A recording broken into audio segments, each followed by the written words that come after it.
இது என்ன வீடியோனா, என் தங்கச்சி பொண்ணுங்க 2 பேத்துக்கும் பேர் வைக்க போகிறதுக்காக ரெடி ஆகிட்டு இருந்தோம். கோவிலுக்கு போனாலும் தேங்காய் வாழைப்பழம் அபிஷேகம் பண்ணிவிட்டு அப்படியே பேரை வச்சிடலாம் அப்படின்ட்டு. நான் அது 1 மாதத்துக்கு மேலேயே ஆயிடுச்சு. நானும் என் தம்பி பிறந்தப்பெல்லாம் 1 மாதம் கரெக்டாக 30 நாளுக்கு அப்புறமே நாங்கள் கோவிலுக்கு போயிட்டு வருவோம். 30 நாள் வரைக்கும் கோவிலுக்கு போக மாட்டாங்க.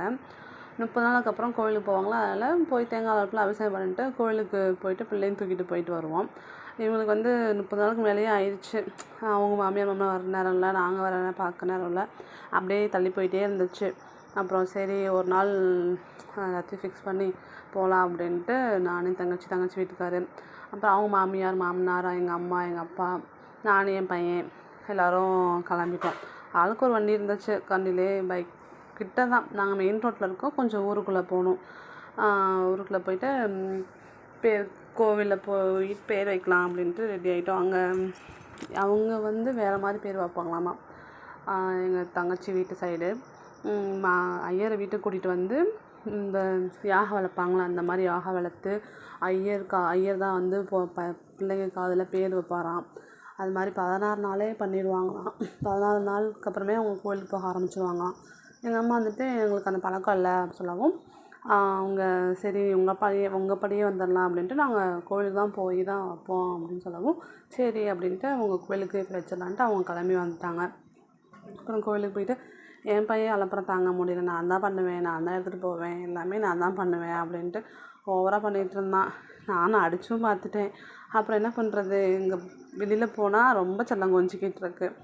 அப்புறம் அங்கே காமிச்சது பழைய சாமி. அதை எடுக்காமல் இங்கே புதுசாக கோபுரம் மாதிரி கட்டி இங்கே 2மே காளியம்மன் தான். இங்கே பெருமாள், ஆஞ்சநேயர், காமாட்சி, இந்த 9 நவகிரகம், இந்த மாதிரி எல்லா சாமியுமே இருக்கும். விநாயகர் அப்படி இருப்பாங்க.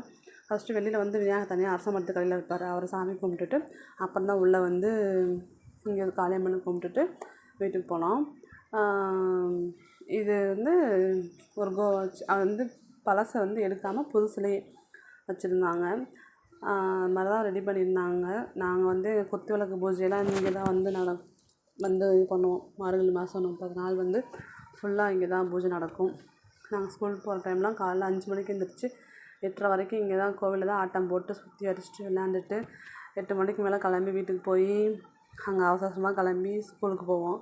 நான் +2 படிக்கிற வரைக்கும் கோவிலுக்கு வந்தோம். அப்புறம் காலேஜ் போகவும் பெரிய பொண்ணு ஆகிட்டோன்னா, அதனால் பெரிய பிள்ளை ஆகிட்டோம்ல அப்படின்ட்டு கோவிலுக்கு போகிறதில்ல, அதோட நின்றுச்சு.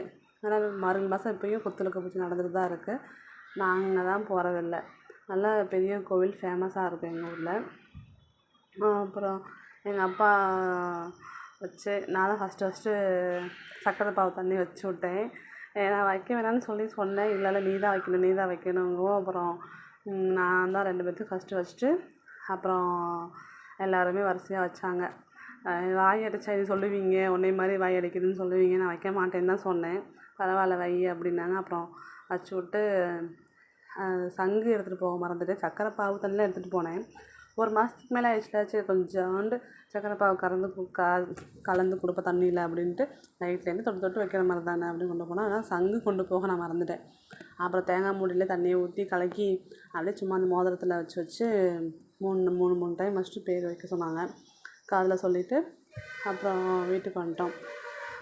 இன்னும் பெரிய ஃபங்க்ஷனில் மாதிரிலாம் பண்ண மாட்டோம். நாங்கள் சும்மா இப்படியே பண்ணிடலாம் அப்படின்ட்டு கிளம்பிட்டோம். எனக்கும் நல்லா பரவாயில்ல. 2 பிள்ளைங்களும் கொஞ்சம் அழுகாமல் இருந்துச்சுங்க. வீட்டில் தான் சும்மா நொயின்ட்டு அழுதுட்ருக்கோங்க. இந்த கோயிலுக்கு போகவும் படுத்து தூங்கிட்டு இருந்துச்சுங்க. பரவாயில்லடா நினச்சிட்டு இருந்தேன். என்ன பேருன்னா, நாங்கள் பேர் வைக்க கொஞ்சம் ஜாதகப்படி வைக்கணும்னு சொல்லுவாங்கள்ல, அவங்க ராசிப்படி வைக்கணுன்றனால அவங்க ராசிப்படி விருச்சிக ராசி வருது. விருச்சிக ராசினால யூவில் வைக்க சொன்னாங்க. ஆனால் என் பையனுக்கு விருச்சிக ராசி தான். அவனுக்கு நானானியில் நட்சத்திரம் மாறுறபடி அந்த லெட்ரு மாறும் போல் இருக்குது. அவங்களுக்கு என்ன நட்சத்திரம், என் பையனுக்கு வேறு நட்சத்திரம், அவங்களுக்கு நட்சத்திரம் போல ஒரே ராசி. அதேபோது அவங்களுக்கு யூ வைக்க சொன்னாங்க.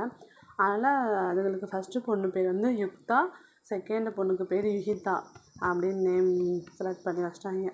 அதான் இன்னும் நிறைய பேர் பார்த்தாங்க. ஆனால் எங்களுக்கு ஓரளவுக்கு இதுதான் பிடிச்சிருந்துச்சு. சரி வச்சிடலாம் அப்படின்ட்டு பர்த் சர்டிஃபிகேட்லாம் வாங்கிட்டு வந்ததுக்கப்புறம் தான் நாங்கள் கோவிலுக்கே பேர் வச்சோம். சரி என் தங்கச்சி வீட்டுக்கார் லீவில் இருக்கும் போதே அந்த வேலையை முடிச்சிடலாம், பர்த் சர்டிஃபிகேட்லாம் அலைஞ்சு வாங்கிட்டு வந்துடணும்ல, இல்லைன்னா அவர் ஊருக்கு போயிட்டாருன்னா வந்து வாங்கிறது கொஞ்சம் கஷ்டமாக இருக்குன்ட்டு முதவே பர்த் சர்டிஃபிகேட்லாம் வாங்கிட்டோம். அதுக்கப்புறம் சரி சும்மா கூப்பிடணும்ல, பாப்பா பாப்பான்னு கூப்பிட்டுருப்பாங்க. அதனால் பேர் வச்சுட்டோன்னா பேர் சொல்லி கூப்பிடலாம், திரும்பி பார்க்கும் அப்படின்ட்டு ஒரு நாள் ஃபிக்ஸ் பண்ணி வந்து பேர் வச்சாச்சு. அதுக்கப்புறம் கோவிலுக்கு போயிட்டு அப்புறம் எல்லாருமே எங்கள் அம்மா அப்பா நான் தங்கச்சி எல்லாருமே சக்கரை தண்ணி பாக வச்சு விட்டாச்சு. அப்புறம் லாஸ்ட்டாக வீட்டுக்கு கிளம்பும்போது பிள்ளையார் முன்னாடி வச்சு சுற்றி போடலாம் அப்படின்ட்டு பிள்ளையார் முன்னாடி வைக்க வச்சு அவங்க மாமனார் தான் சுற்றி போட்டு அந்த சூடம் வந்து அணையிற வரைக்கும் வெயிட் பண்ணணுமா. அப்படிலாம் பார்த்ததில்ல. அந்த சூடம் இப்போ அணையிற வரைக்கும் அது நின்றுது. அதுக்கப்புறம் தான் அதை போட்டு உடச்சாரு. தேங்காய் உடச்சிட்டு அப்புறம் வீட்டுக்கு வந்துட்டோம்.